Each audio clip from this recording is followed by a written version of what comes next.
Carta de Paulo aos Filipenses, capítulo de número 4. Nós vamos ler do versículo 10 ao versículo 13. Quem achou, diga amém. A palavra diz assim: Ora, muito me regozijei no Senhor, por finalmente reviver a vossa lembrança de mim, pois já vos tinhas lembrado, mas não tinhas tido oportunidade. Não digo isto como por necessidade, porque eu já aprendi a contentar-me com o que tenho. Eu sei estar abatido e sei também ter abundância. Em toda a maneira e em todas as coisas estou instruído, tanto a ter fartura como a ter fome, tanto a ter abundância como a padecer necessidade. Eu posso todas as coisas naquele que me fortalece. Deus. Tome seu assento, meus irmãos. Na semana passada nós falamos um pouco sobre esse texto que nós acabamos de ler. Eu mencionei com os irmãos algumas coisas que a gente tem visto hoje sobre os cristãos do tempo atual, que é sempre reclamando, que a gente vive numa reclamação quase constante. Antigamente era muito difícil você ver um crente reclamando. Você encontrava um crente todo e ele falava o quê? Vai tudo bem. Ainda pegava o personagem bíblico, todo mundo imitava, todo mundo queria imitar aquela mulher. Vai tudo bem. Vai tudo bem. E às vezes a gente, nesse tempo que vivemos, estamos bem, mas temos o hábito de dizer que não está tudo bem. Nós falamos um pouco sobre isso na semana passada. Os irmãos que quiserem, volta ali, né? Tem lá no YouTube, na página também tem o culto, os irmãos conseguem acompanhar melhor. Falamos que Paulo ele teve que aprender. Se ele disse que eu aprendi, quer dizer que ele não sabia. Todo mundo aqui já foi para uma escola e sabe que o processo de aprendizagem, ele varia de pessoa para pessoa. Eu mesmo amo matemática, então uma aula de matemática para mim não tenho dificuldade. Já outros irmãos, se forem ter aula de matemática, vão falar, não quero ter aula de matemática, porque para mim é difícil.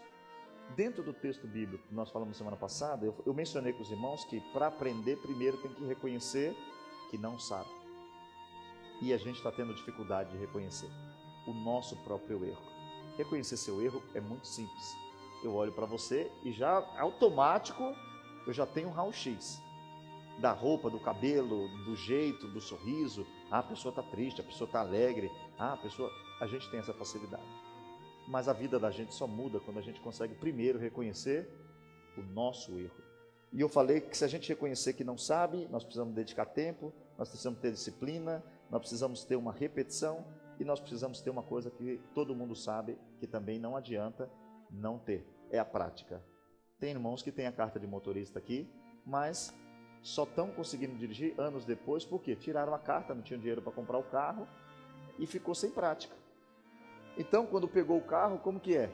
Não é fácil, porque é uma coisa que exige prática. A vida cristã, ela não se baseia o quanto eu sei da Bíblia, mas ela se baseia o quanto eu pratico da Bíblia. Essa é a vida cristã verdadeira. Não é quantos versículos eu sei, não é quantas vezes eu li a Bíblia, é quanto de Cristo tem no meu dia a dia, quanto de Cristo tem na minha família, no meu trabalho, com meus amigos, como eu me comporto com isso, né? Então nós falamos um pouco disso e nós começamos a falar, e aí é onde nós íamos entrar hoje, sobre Paulo dizer que ele está apto. Isso aqui é uma coisa difícil de compreender. Ele diz que ele está instruído. Instruído é o seguinte, eu recebi um ensinamento, eu aprendi. Quando você dá uma instrução para alguém, ele diz, eu estou instruído a ter fome. Como pode? Eu estou instruído a ser humilhado. Todos nós aqui, irmãos, ninguém eu acho, nem eu, dependendo da humilhação que a gente passar hoje, mesmo nós ouvindo a mensagem de hoje, nós não vamos ficar quietos. Nós não vamos ter paz, nós vamos se irritar, nós vamos ligar para alguém e falar, como pode? Como pode a pessoa me fazer? Que desaforo! Logo comigo, que sou sempre companheiro dele? Ou não é assim? Mesmo sabendo. Aí Paulo diz, eu estou instruído a ter muito e a não ter nada. Pensa, ele está instruído a passar fome. Quando ele estava passando fome, ele não questionava Deus. Porque ele sabia do processo que ele tinha que viver aqui. E nós precisamos nessa noite olhar para nós, dentro do texto bíblico, e ver se a gente está dentro desse entendimento de por que eu estou aqui, Senhor, como eu estou aqui, o que eu vim fazer aqui. Então eu quero que você aí, de forma muito dedicada, você abra a sua Bíblia comigo para a gente ler alguns textos. Deixa eu só colocar aqui, porque eu tive, hoje ainda falando com Deus, eu tive que mudar um pouco algumas coisas que eu coloquei. E eu estava aqui com aberto da semana passada, mas cada vez que eu leio, eu acrescento um pouquinho mais, então a gente tem que crer nisso e viver isso. Abra sua Bíblia aí comigo, em segunda carta de Timóteo, que Paulo escreve a Timóteo, o capítulo 4 e o versículo 7. Todo mundo sabe, irmãos. Você já sabe o que está escrito aí nesse capítulo. Quando lê, você fala, eu não sabia que era aqui. Aí você já vai. Combati um bom combate. Acabei a minha carreira. E eu guardei a minha fé. Quando Paulo diz que ele está instruído, ele está dizendo o seguinte, irmãos, eu aprendi a manusear as situações da vida. Porque ele combateu um bom combate. Ele acabou a carreira, mas ele guardou a fé. O que é isso? Ele não perdeu o foco em nenhum momento da vida dele. E quantos de nós hoje estamos perdendo o foco? Perdemos o foco por poucas coisas que acontecem conosco. Na hora do combate, nós não falamos que nem Paulo, combati um bom combate. Nós ficamos reclamando do combate. Queremos vencer, mas na hora de lutar para vencer, nós falamos, não, mas se for para lutar, eu não quero vencer não. Mas você já viu alguém vencer sem lutar? Já viu alguém dizer, eu ganhei? Uau, quantas pessoas tinha? Tinha só eu. Eu era eu e eu mesmo. Irmãos, eu ganhei uma corrida de 1.000 metros. De 1.000 metros, ganhei, bati o recorde. Nossa, quantos participantes tinha? Só eu. Não, você está louco, não existe isso. Não existe vitória se não tem outras pessoas junto com você. Na vida espiritual não existe vitória se você não está guerreando. Só que sempre temos que lembrar que maior é o que está comigo do que aquele que está no mundo. Então não tem como Olha só, pensa um pouquinho aqui. Os cristãos são os únicos que já sabem o final. Mas o final não nos alegra. Porque a gente perde o foco. Olha para o final. Apocalipse 21. Ele enxugará dos vossos olhos toda lágrima. Lá não haverá mais pranto, mais dor, mais rancor, mais dívida, mais inimigos, mais familiares, nada. Lá vai ter uma presença de Deus, 24/24, e a glória será a própria luz de Deus. Então, o que acontece com a gente? Não estamos sendo aptos para fazer o que a gente tem que fazer. E na semana passada nós chegamos a ler Provérbios capítulo 30, 7 e 8, que Agur diz o seguinte, olha, 2 coisas eu vou te pedir, Senhor, e não me negues, me sustente com a minha porção. E ele vai dizer o que lá? Não me dê riqueza demais, para que eu não diga, cadê Deus? Mas também não me dá pobreza não, para mim não ficar por aí roubando, e o teu nome seja escandalizado por causa de mim. Tem muita gente hoje, irmãos, que sabe que está fora da igreja. Tem muitas pessoas dentro da igreja, fazendo tudo errado, mas tem algo acontecendo com elas. Elas ainda têm dinheiro. E enquanto tem dinheiro, nenhum de nós se incomoda. Enquanto tem dinheiro, a gente não pensa que Deus é Deus. A gente acha que nós somos guiados pelos nossos próprios recursos. Muitas pessoas sabem que hoje deveriam estar fiéis a Deus. Muitas pessoas sabem que deveriam hoje ter tido um tempo com Deus. Mas o chá, o almoço, o café, a janta, o passeio, o divertimento, ocupou todo o tempo e não tem como parar para Deus. Muitos estão achando que dá tempo de voltar. Muitos acham que estão com o controle da vida na sua mão e não vão voltar. Muitas pessoas, irmão, só vão voltar para a igreja quando caírem no fundo do poço.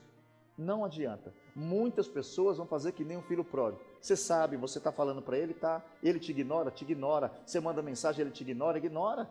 porque continua tendo o seu bolso cheio. Ele acorda de manhã, ele não toma café em casa, ele toma no bar. Ele sai para almoçar, ele não almoça em casa, ele almoça no restaurante. À tarde ele passa de novo no bar e toma mais um café. Para quem está em casa é do Brasil, aqui na Itália, bar não é bar que nem no Brasil. Bar é como se fosse uma lanchonete. Para quem está ouvindo, né, irmãos? Pode ficar esquisito esse negócio de bar. Mas é porque aqui é comum, ok? É onde se toma café, é um bar. Então, só uma explicação, porque tem irmãos brasileiros que assistem e depois não sabem. Então, nós temos visto isso. Pessoas que vão dizer, não, está tudo bem. Sabe o que está tudo bem deles? Não é que não sente mais o Espírito Santo, não é que está vivendo uma vida em santidade, não. Está tudo bem porque eu estou com um contrato indeterminado, está tudo bem porque eu tenho um documento, está tudo bem porque eu tenho o meu carro, está tudo bem porque eu vou passear no Natal, está tudo bem porque as montanhas de neve me esperam para esquiar. Esse é o está tudo bem das pessoas. Mas abra sua Bíblia, por favor. Existe um perigo no dinheiro. Paulo diz o seguinte, irmãos, isso aqui a gente tem que meditar. Ele aprendeu a estar com muito e ele aprendeu a estar com pouco. Mateus, capítulo de número 19, versículo 24. Jesus, escute uma coisa, isso aqui me dá às vezes um pouco de sentimento de culpa por não explicar isso direito às vezes. Quem está falando é Jesus Cristo. E ele diz o seguinte, é mais fácil um rico entrar no céu, é isso? Não. Ele fala que é mais fácil o camelo passar pelo fundo da agulha do que um rico entrar no reino do céu. Olha o que Jesus está dizendo. Aí a igreja de hoje diz que nós temos que ser ricos. E não é, o pecado não é o rico. O pecado não é ser rico. Jesus está dizendo que o dinheiro pode corromper. E Paulo, quando vai completar o pensamento de Jesus, em primeira carta de Paulo a Timóteo, no capítulo 6, e no versículo de número 10, ele diz algo que é o que nós temos que se lembrar. O dinheiro é ruim, irmãos? Não é ruim. Nós só estamos aqui hoje porque tem alguém ganhando dinheiro, dizimando, ofertando. A gente paga com dinheiro o aluguel, a gente paga com dinheiro as boletas de luz, de gás, a gente tem uma internet porque tem alguém pagando a internet, só tem esse celular porque alguém pagou esse celular. Então o dinheiro ele é importante. Tanto é que a Bíblia manda você dar com alegria. Mas Jesus disse que é muito difícil um rico, porque eles preferem o que é visível. Aí Paulo, quando escreve, ele diz assim, o dinheiro é ruim, o dinheiro é a causa de todo o mal. É isso que está escrito? Não? Está aqui aparecendo? Não. Pensei que estava aparecendo ali, irmãos, vocês estavam lendo. Eu vi até um irmão olhando, eu falei, deve estar lendo, né? Abre aí sua Bíblia, 1 Timóteo, capítulo 6, verso 10. Olha o que Paulo vai dizer. Porque o amor do dinheiro, ele é a raiz de toda espécie de males, e nessa cobiça, alguns se desviaram da fé e se transpassaram a si mesmo com muitas dores. Pessoas que vão trocar tudo que é Deus por causa de dinheiro. Irmãos, eu sou de uma... eu não sou tão velho, né? Mas ainda na minha época, os irmãos quando iam arrumar um emprego, eles verificavam se o emprego atrapalhava o culto. Você sabia disso? E aí, a gente está na Itália, mas vou falar de mim. O que eu fazia? Porque eu trabalhava, era um funcionário, era um ajudante geral. O que eu fiz? Fui até o chefe e falei, Mauro, era Mauro, não sei nem se... não sei onde ele está, não tem uma contato. Eu tenho culto na quinta de ensino. Você pode deixar eu aqui na segunda, na terça, na quarta e na sexta, até mais tarde. E na quinta você me libera no horário para me poder ir para o culto? Eu gostei, tá bom. Toda sexta eu ficava até 10 horas. Toda sexta. Valdomiro, como você é o único que tem aquela regaliazinha, fica na sexta depois do horário para limpar as máquinas, varrer a fábrica. Tá bom, fico. Nós temos tido um tempo que os cristãos não vêm ao culto, e alguns ainda dizem, mas eu levo o dízimo. Mas o que adianta seu dízimo se você não está aqui? A igreja desfruta, sim, mas você não cresce, você não desenvolve. E tem muito pastor que fala, não tem problema não, meu filho, se não está dando para vir, não tem não, manda o dízimo, está ótimo. Não, está não. Vem você, traz o dízimo, mas vem você, porque antes do dízimo tem o ofertante. Deus não está preocupado com quanto você vai dar, mas Ele está preocupado com a sua alma, se você está bem, se você está entendendo. E Jesus dá esse conselho dizendo, olha, é mais fácil o camelo passar. E aí tem várias interpretações da porta pequena, da rede, da agulha e etc. Mas o que Jesus está dizendo é o seguinte, a riqueza pode nos tirar do foco. Paulo diz que não é o dinheiro, mas é o amor ao dinheiro, que a gente conhece como avareza, o avarento, que quando fala o seguinte, não, vai dar para ganhar mais 50 se você enganar. Ele não pensa duas vezes não. Ele fala, enganar, não tem problema não. E nós temos que nessa noite olhar para nós e ver se nós estamos tendo esse sentimento. Porque Paulo vai dizer, irmãos, e a gente não sabe, irmãos, se a gente fosse ler o versículo, vamos, volta lá, eu vou ler o versículo na minha versão, amém? Versão Valdomiro Patrício, Bíblia, versão Valdomiro Patrício, versículo 12, vai lá. Sei estar feliz na abundância, eu sei viver em toda maneira, na fartura e na abundância. Essa era a minha versão. A nossa versão é essa. Enquanto está tudo bem, nós dizemos que Deus é fiel. Enquanto está tudo dando certo, a gente fala que Deus está comigo. E é tão errado a gente, nos dias atuais, que quando algum irmão está passando por luta, a igreja no geral diz, deve estar em pecado, hein? Deve estar em pecado. Que, meu Deus, não entendemos o que é ser cristão. Achamos que ser cristão é pôr um Deus de boneco na parede e dizer, dá para mim dinheiro. E não entendemos, não compreendemos. Mas o texto diz que ele estava apto. E sabe qual que é o problema hoje? Que a igreja está sendo enganada por quem? Por Jesus? Não. Jesus nunca nos enganou. O evangelho de hoje, ele não bate com o evangelho bíblico, irmãos. As pregações de hoje, elas não combinam. Você vai no YouTube, às vezes ouvir mensagem, e, irmãos, está todo mundo correndo para um lado de você é, entendeu? Você é, o seu pensamento, fala 3 vezes. Tem umas frases que às vezes eu fico rindo com o Lucas, que a gente escuta junto, ele fala, pai, que frase é essa? Que mensagem é essa? As pessoas falando frases que não tem sentido nenhum. Mandando você acordar de manhã e ir para o espelho, ficar falando, bom dia, bom dia, bom dia, bom dia. Oi, Valdomiro. Hã? Você acordou de manhã, olhe para quem você é. Olhe para você mesmo e diga, você é capaz. Isso estou falando de pregação. E os irmãos falam, uau, você é capaz, você é capaz, você é capaz, você é capaz. Aí a gente sai ali. Jesus não enganou ninguém. Jesus trouxe uma mensagem para dar paz. E sabe, eu vou te dizer qual é a mensagem que ele trouxe para dar paz. Abra sua Bíblia comigo, por favor. Não sei se você vai sentir paz com ela nessa noite. Mas Jesus disse, eu estou dizendo isso para que você tenha paz. Olha o que ele vai dizer para nós ter paz. Abre aí. Evangelho de João, capítulo de número 16. O versículo de número 36. João 16, 33. Quem achou, diga amém. Tenho-vos dito isto, para que em mim tenhais paz. Eita Deus. No mundo tereis aflição. Aflição? Não. Se fosse aflição era bom, era só uma. No mundo tereis aflições, mas tende bom ânimo, porque eu venci esse mundo. Essa é a palavra de Jesus. Irmãos, não é um paradoxo? Eu vou dizer uma coisa aqui para os irmãos agora, para os irmãos ter paz. Quando você sair lá fora, vocês vão ter muitas tribulações. Oxente, Jesus, o que é isso? O que é isso?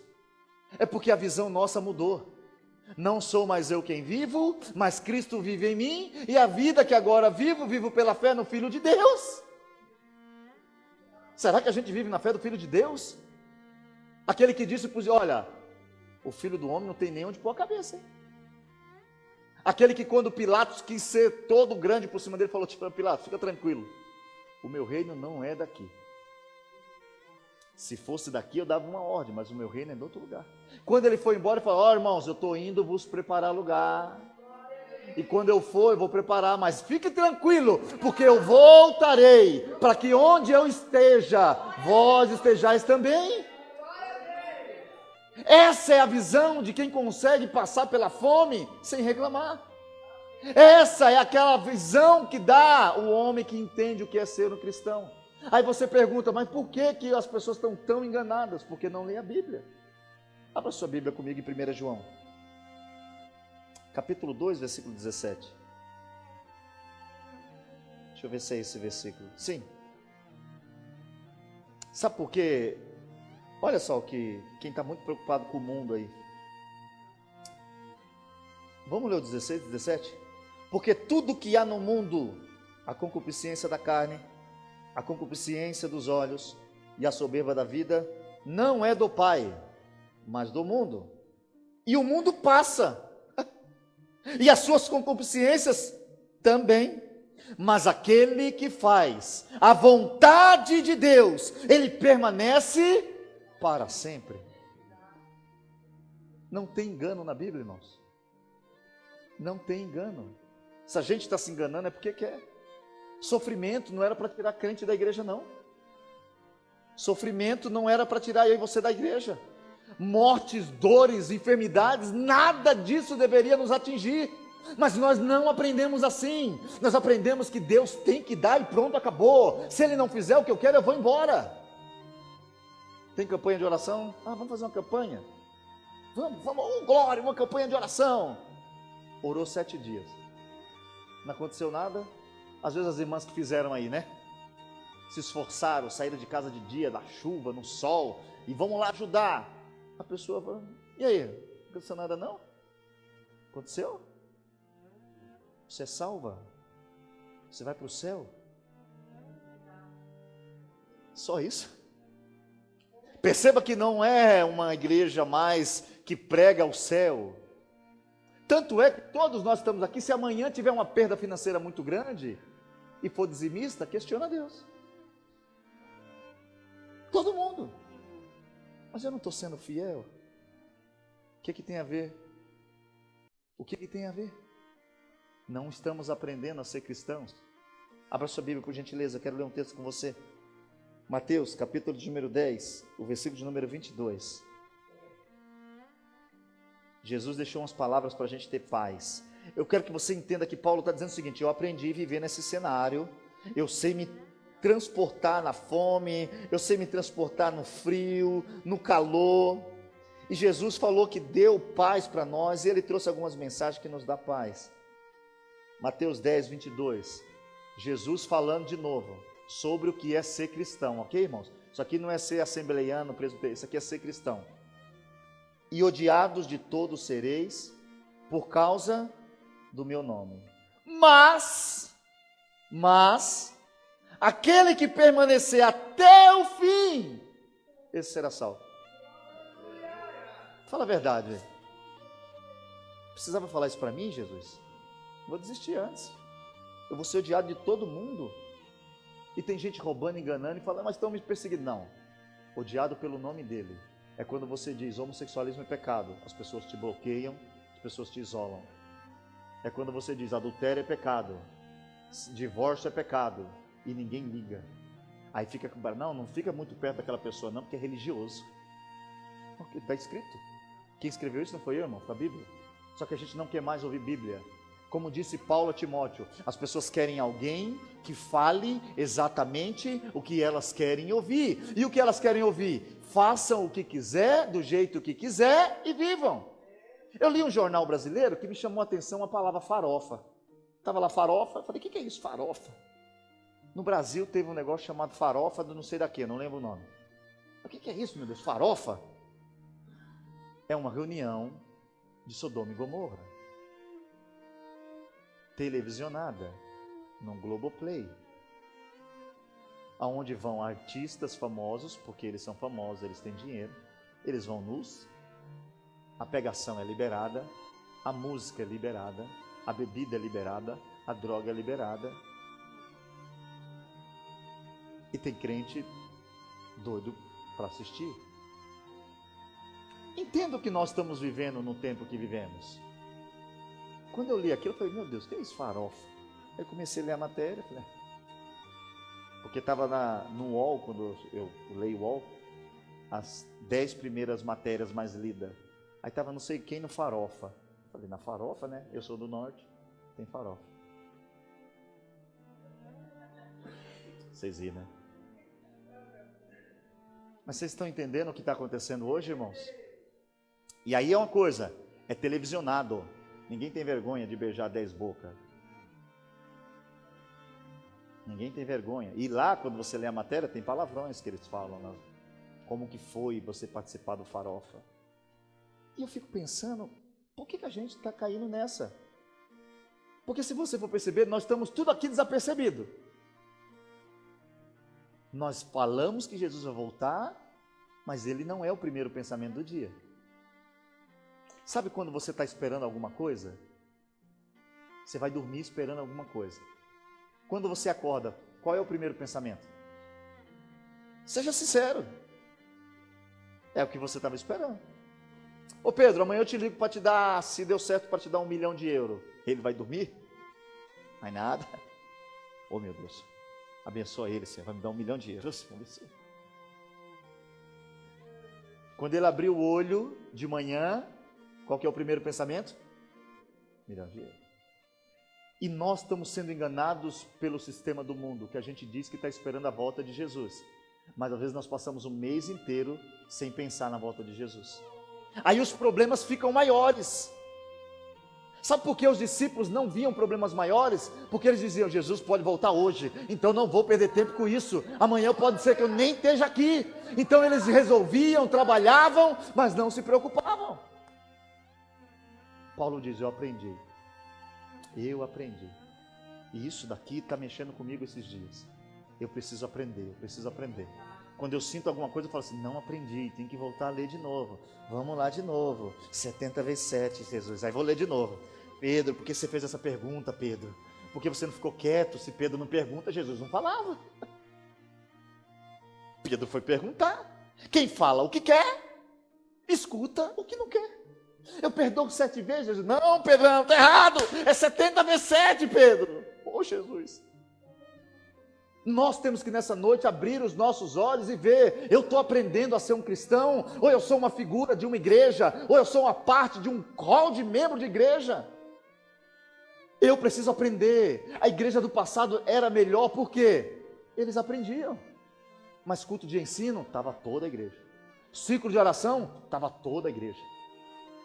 E não era esse negócio, não traz o meu filho não, vinha criancinha, ficava dormindo aqui, ó, a mãe orando aqui, ó. Hoje não, hoje nós só vamos, irmãos, nós só vamos vir para a igreja hoje quando der tudo certo para vir. Não é prioridade ir para o culto.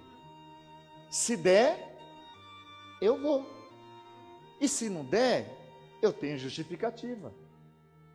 Mas nunca vai dar quando não for prioridade. Nunca vai dar quando não for prioridade. Mas quando é prioridade, tudo que chega, eu tenho culto. Não, eu tenho escola bíblica. Não, eu comprometi lá, tem oração na igreja, eu vou orar. Não, uma oração tem toda segunda, mas eu não sei se vai existir todas as segundas. A de hoje existiu, eu vou ir lá hoje, porque eu não sei se vai ter. Mas como nós estamos sendo enganados, que nós temos o controle do tempo, da vida, nós fazemos quando queremos, do jeito que queremos. E por isso não aprendemos como Paulo aprendeu. Aí basta passar um pernilongo e nos picar, que a gente fala, meu Deus, por que ele me picou? Cristãos hoje que estão com medo da vida. Irmãos que estão com medo. Ai meu Deus, o que vai acontecer agora, depois? Está começando agora, tem uma virose do camelo. Até eu e o Lucas estavam ouvindo na rádio, o cara falou, mas eu nem fui lá no Catar, o que tem a ver com camelo? Pense comigo, a gente ri, irmãos, e a gente acha engraçado algumas colocações, mas eu faço para que você ria um pouco e tire a atenção, porque é ruim isso aqui. Isso daqui, se você estiver sendo sincero, você está se avaliando. E quando eu me avalio, eu sei o que ele tem. Eu sei que a misericórdia vai ter que ser maior. Quando eu olho para mim, eu falo, eu estou errando, eu preciso aprender. Só que precisa mudar, precisa ter atitude. E Paulo deixa claro, irmãos, eu sei ter tudo. E vamos ver um pouquinho, para a gente ver se ele sabe mesmo. Abre sua Bíblia comigo, por favor. Atos dos Apóstolos, capítulo 14. É um cristianismo hoje esquisito. Os irmãos podem ver ao redor pessoas parando por tudo. Atos 14, do versículo 19. Vamos ler? Eu vou ler, tá bom? Sobrevieram, porém, uns judeus de Antioquia e de Icônio, que tendo convencido a multidão, vamos lá, apedrejaram a Paulo e o arrastaram para fora da cidade, cuidando que estava morto. Pensa nas pedradas. Pensa, irmãos, essa daqui é uma das coisas que a gente, quando lê, é vergonhoso. É vergonhoso ver cristão parando porque, sei lá por quê, não fiz férias, não estou feliz. Apedrejaram, tanto que ele parecia morto. E aqui diz, arrastaram para fora da cidade. Quer dizer o seguinte, pegaram pela perna, como é que se arrasta alguém? Pega o carrinho de mão, é assim que se arrasta? Se você achar que está morto, então como é que é? Pensa a cabeça de Paulo batendo de um lado, batendo do outro. Continua, vamos continuar lendo. Mas rodeando os discípulos, levantou-se e entrou na cidade. E no dia seguinte, saiu com Barnabé para... Oxe, não ficou em casa não? Ficou em casa não. Não, eu estou detestado. Estou detestado médico. Não, pastor, não vou não, estou com dor no corpo todo. Foi arrastado como morto. No dia seguinte, foi para Derbe. E tendo anunciado o evangelho naquela cidade, e feito muitos discípulos, voltaram para Listra, Icônio e Antioquia. Olha que coisa, eu gosto quando a Bíblia diz no dia seguinte, porque quem já se machucou, quem já tomou uma pedrada, hoje não se dá mais, antigamente a molecada dava pedrada e saía correndo. Eu já tomei pedrada. A gente sabe que fica um roxo e fica dolorido. Paulo foi apedrejado até as pessoas acharem que ele estava morto, porque ele foi apedrejado por uma multidão de pessoas. Só que no dia seguinte, quer dizer o seguinte, ele estava todo roxo, tinha marcas de sangue, tinha dor no corpo, a cabeça poderia estar ferida, mas no dia seguinte ele falou, eu tenho algo a fazer. Eu não posso parar de fazer o que eu tenho de fazer, porque quem tentou me parar não foi Deus, foi o inimigo. E o inimigo até me atingiu, mas ele não vai me destruir. Aí ele pega e vai fazer o quê? Irmãos, ele apanhou pelo quê? Porque era mentiroso? Não, apanhou porque estava pregando. No dia seguinte saiu e foi fazer o quê? Pregar. Eu aprendi, eu sei porque estou aqui, eu sei quem eu sirvo, eu tenho um Deus fiel, Ele não muda. Porque aqui ele falou que ia ter dificuldade.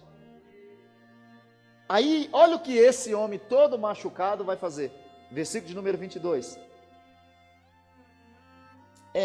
Eu li o 21 já. E tendo anunciado o evangelho naquela cidade, e feito muitos discípulos, foi para Listra e para Icônio e Antioquia. O que ele foi fazer lá? Confirmando o ânimo dos discípulos. Exortando. Sabe o que é exortar, irmão? Exortar não é dar bronca. Tem gente que fala assim, deu uma exortação nele. Isso não é exortar. Exortar é você olhar para a pessoa e falar assim, ei Lucas, continua irmão, não para, está difícil? Não para. Ah, mas não tem esperança, continua. A Bíblia diz que Paulo, quando chegou lá, ele estava exortando os irmãos a permanecer na fé. Permanece na fé, permanece vindo no culto, permanece orando, permanece jejuando, permanece orando, permanece jejuando, permanece lendo a Bíblia. Por quê? Pois que importa, olha lá, que muitas tribulações nos importa entrar no reino de Deus. Entendia o que era, a briga espiritual, só que o diabo não vai te dar uma pedrada espiritual, ele vai usar alguém para te dar uma pedrada. Lembra de Estevão, sendo apedrejado? Olha para quem está apedrejando e diz o quê? Senhor, mata tudo. esses homens aqui matam tudo. Não, ele diz: Senhor, não lhes impute este mal, porque eles estão cegos como eu tive um dia, mas eu já estou te vendo. E ele viu a glória e pronto. O problema nosso é que a gente não está sabendo o que é ser crente. A gente acha que ser crente é ter rico, vir na igreja. E aqui você tem que entender, um cristão, todo o testemunho dele é válido, mas o maior testemunho do cristão é: eu era um pecador e agora eu sou um filho de Deus. Eu não tinha esperança, mas agora eu tenho a esperança.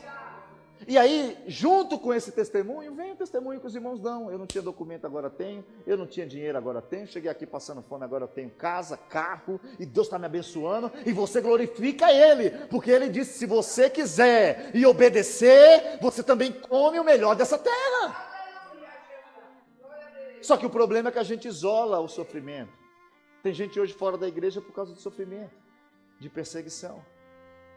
Abra sua Bíblia para você ler um texto também que eu acho que é importante. Romanos capítulo 14 e o verso 8. Nós vemos Paulo tomando uma surra, né, irmãos? E no dia seguinte, voltando a fazer o que tinha que fazer. Quando ele escreve aos irmãos de Roma, ele vai dizer o seguinte, Romanos 14, 8. Porque se vivemos para o Senhor, vivemos. E se morremos, para o Senhor morremos. De sorte que, quer vivamos ou quer morramos, sabe o que é isso? É posicionamento. É posicionamento. Ah, mas você está desempregado, mas eu sou crente. Não, mas você está passando dificuldade, mas eu sou crente. Não, mas não está fazendo nada na sua vida, Deus, quem falou? Eu sou crente, meu irmão, não importa se eu estou vivo ou se eu estou morrendo, eu sou de Deus. Quantos de nós não tem mais essa alegria de dizer: eu sou de Deus, eu pertenço a Deus? Quantos não tem? Mas irmão, não tem, porque está tudo triste, reclamando e fazendo coisas que não era para fazer. Quem está com Ele está feliz, irmãos. A Bíblia diz que o coração alegre, pode falar o que quiser, quando seu coração estiver triste, sua cara fica feia. Nem que seja assim, ó. Esses negócios, tem uns irmãos aí fazendo meme meu. Eu estou recebendo um monte de meme. Eu recebi um ontem, eu indo para o culto. Depois que gravaram de Mantava. Esses irmãos são terríveis. Vocês viram, né? Abra sua Bíblia aí, por favor. Atos dos Apóstolos, capítulo número 16. A gente precisa aprender nessa noite, irmãos. Acharam? Atos 16. Vamos ler do 22 ao 26. E a multidão se levantou unida contra eles, e os magistrados... Olha isso aqui, vamos lá?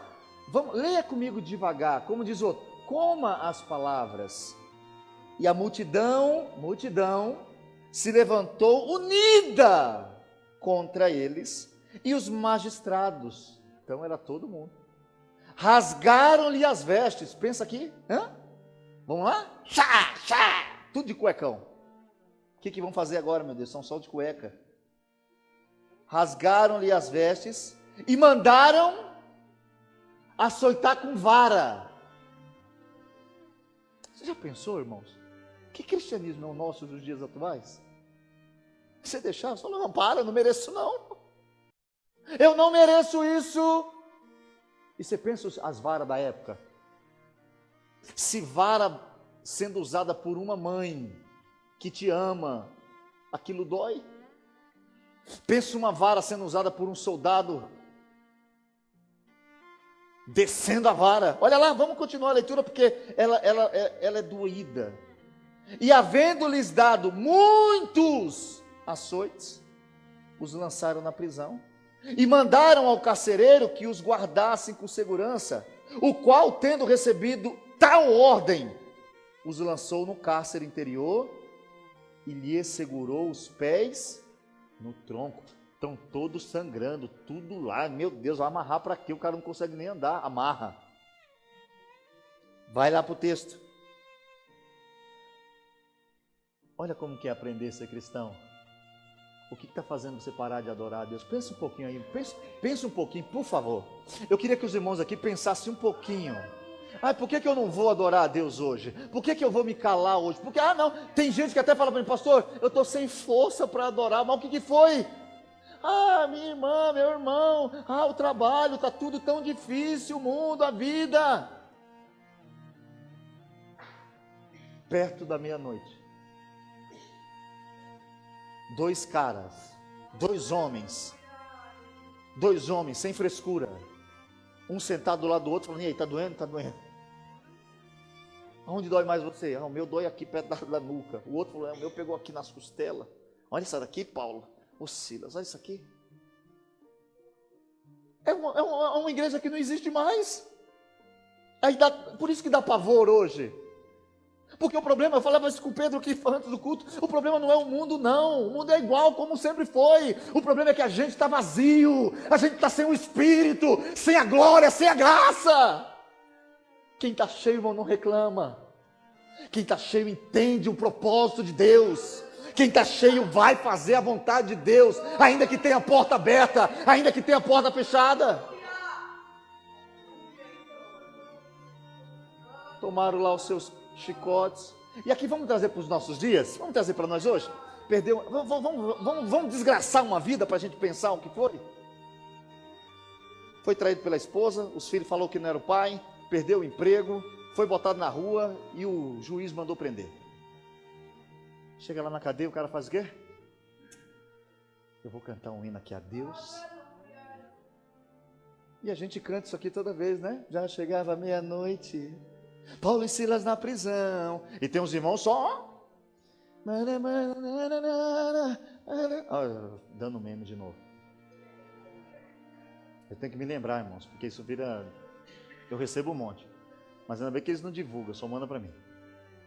Mas pense comigo, eu quero que você nessa noite saia, porque eu estou incomodado não com você, eu estou incomodado comigo. Que cristianismo é esse que eu estou vivendo? Que pastorado é esse que a gente está vivendo? Que igreja é essa que nós somos? Qual é o caminho que a gente está seguindo? A gente reclama de tudo. A gente está reclamando de tudo. E parando de fazer não é o tudo do mundo, não. Porque ninguém para de trabalhar quando está triste. Ninguém para de fazer as coisas do mundo quando está com problema em casa. Só que todo mundo para de vir para o culto, para de ler Bíblia, para de orar. E quando você liga, fala, não, eu estou com um problema, deixa eu em paz. Tá bom, fica em paz. Mas eu não sei como você vai ter paz longe do príncipe da paz. Só que nós temos que hoje aprender que o problema não está no mundo, é que eu não aprendi. Toda vez que você estiver pensando, eu vou parar de congregar, é porque você não aprendeu o que é congregar, você não aprendeu o que é ser fiel, o que é servir. Esses homens estão presos, apanharam de vara, e é bom que é no mesmo dia, tudo de novo, foram presos, estão lá, não sei a conversa, não se sabe o hino que cantaram, mas cantaram alguma coisa. Só que tinha tanta verdade. E tem uma parte do texto que eu gosto que fala assim: Paulo e Silas cantavam e oravam, e os outros, aqui está um ponto na nossa vida. O que é que nosso vizinho escuta da gente? O que é que nosso colega de trabalho escuta da gente? O milagre só aconteceu porque eles se posicionaram. E aí os outros ficaram ouvindo, esses caras estão doidos. O que é isso? Aí alguém gritou, eles estão todos machucados que eu vi descendo. E eles estão cantando, estão orando. E aí diz o texto que um terremoto. E aí era tão grande o poder de Deus, que os outros presos, que não tinha nada a ver com aquilo, não fugiu não. Não, aqui está ótimo, a presença de Deus, onde tem Deus está ótimo, ainda que seja uma prisão, aqui que a gente fica. Às vezes tem irmãos que não estão vendo a família ser salva, porque não está louvando, nem orando. Tem mulher que não está vendo o marido se converter, porque o marido não vê ela orando, não vê ela cantando, vê ela ligando para alguém para falar mal, vê ela reclamando, vê ela só fazendo coisa que não deve. Tem pai que está perdendo as coisas porque o filho não vê ele orando, não vê ele jejuando, não vê ele cantando, só vê ele fazendo o que não deve. Nós precisamos aprender nessa noite. Existe um chamado de Deus para nós nessa noite. Paulo aprendeu, Paulo entendeu, Paulo compreendeu. Agora, a pergunta tem que ser individual. Eu estou aprendendo isso? Eu estou entendendo o que é ser um cristão? Ou eu estou todo enganado? Ou estou todo cheio de enganação? Para mim só dá certo quando é como eu quero. Para mim só dá certo quando sou eu falando. Para mim só tem poder de Deus quando eu estou envolvido. Nós precisamos nessa noite pedir a Deus, falar: Senhor, nos direciona. Nos direciona, porque Paulo aprendeu, irmãos. Só que como é que esse homem aprende? Na experiência. Tem dia que você vai acordar, vai dar tudo errado. Mas quando acabar o seu dia, você fala: obrigado, Senhor, por mais um dia de vida sobre essa terra. Só que tem dia que você vai acordar, vai dar tudo certo. Só que você também tem que nesse dia dizer: obrigado, Senhor, porque tudo deu certo. Quer vivamos ou quer morramos, nós somos do Senhor, irmãos. Nós não somos crente de temporada. Não sou crente de bipolar. Bipolaridade é uma doença, não é isso? Agora, na vida espiritual tem gente que é bipolar. Quando ele quer, ele adora. Quando ele não quer, ele não adora. Como se Deus dependesse do tempo dele para receber a adoração. Abra sua Bíblia aí. Atos capítulo 12, versículo de número 1 a 3. Vamos lá. Todo mundo conhece. Tinha um irmão ali também que aprendeu também. Atos 12, 1 ao 3. Porque aquele mesmo tempo o rei Herodes estendeu as mãos sobre alguns da igreja para dar uma bênção, para nomear eles, não, para maltratar. Olha lá os crentes como vivia. E matou a espada Tiago, irmão de João. E vendo que isso agradava aos judeus, continuou mandando prender também a Pedro, e eram os dias dos asmos. Para a gente ganhar tempo, que eu vi a hora agora, Herodes vai, mata Tiago, prende o Pedro. Pedro vai preso e está lá reclamando, irmãos, na cadeia, reclamando. Mas que adianta esse negócio da igreja aí, ó, isso é fanatismo. Meu Deus, morreu Tiago, Jesus, agora eu vou negar esse negócio, eu não sou mais crente. Não, estava dormindo. Só que o texto, depois você lê em casa, diz que tinha uma igreja fofocando, fazendo festinha, fazendo arruaça, querendo aparecer. Não, tinha uma igreja orando. Mas a igreja fazia constantes orações por Pedro. Enquanto Pedro está lá tranquilo, vem um anjo. Irmãos, entenda uma coisa, tem coisa na nossa vida, vai dormir nessa noite, chegar em casa nessa noite, para de ficar ligando para os outros, achando que a solução vai vir, chegar em casa e falar o seguinte: eu vou dormir, porque a Bíblia diz que Ele dá para nós, enquanto a gente dorme. Pedro viveu isso, está dormindo tranquilo, irmão, preso, sabe que vai ser morto, mas aprendeu a ser cristão. O cristão não morre. A gente crê nisso? Crê nada. Jesus disse: vocês não morrem mais não. Quem crê em mim, ainda que esteja morto, viverá. A gente passa daqui para... Irmãos, não tem morte. Só que como a gente aprendeu errado, a gente acha que ser cristão é ter alguma coisa... Tem irmãos até que se sente pequeno, porque não sabe falar, não sabe cantar. Aí ele acha que não, você é tudo. Pedro recebeu uma bênção, mas ele aprendeu a ser crente. O problema nosso é que a gente perde a bênção por não aprender a ser crente. Reclamamos de tudo. Jesus diz assim, ó, não adianta ser rico no mundo e ser pobre com Deus. Abra sua Bíblia para me terminar nessa noite. Hebreus capítulo 13, verso 5. Deixa eu ler esse texto com os irmãos. Todo mundo gosta de usar o texto de Paulo quando diz assim: posso todas as coisas naquele que me fortalece. Pode mesmo? A gente fala isso para dizer que a gente pode conquistar. Uhul! Pode passar uma fominha? Não, isso é do cão. O apóstolo passou. Hebreus 13, 5 diz assim a palavra de Deus: sejam os vossos costumes sem avareza, contentando-vos com o que tendes. Contentando-vos com o que tendes. Porque ele disse: não te deixarei, nem te desampararei. Comece a se contentar um pouquinho mais com o que você tem. Comece a agradecer pelo que você tem. e apresente a Deus a sua vida e aprenda a ser um cristão.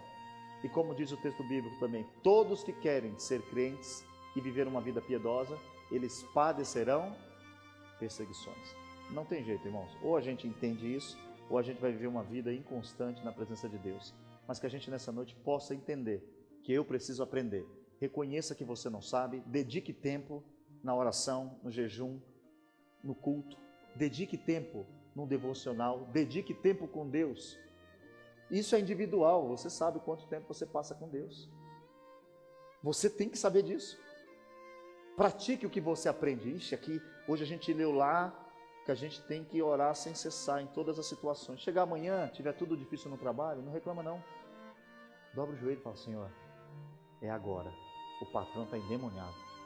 Senhor do céu, me ajuda. Ele vai te ajudar. Amém? Vamos ficar de pé, vamos fazer uma oração nesse momento.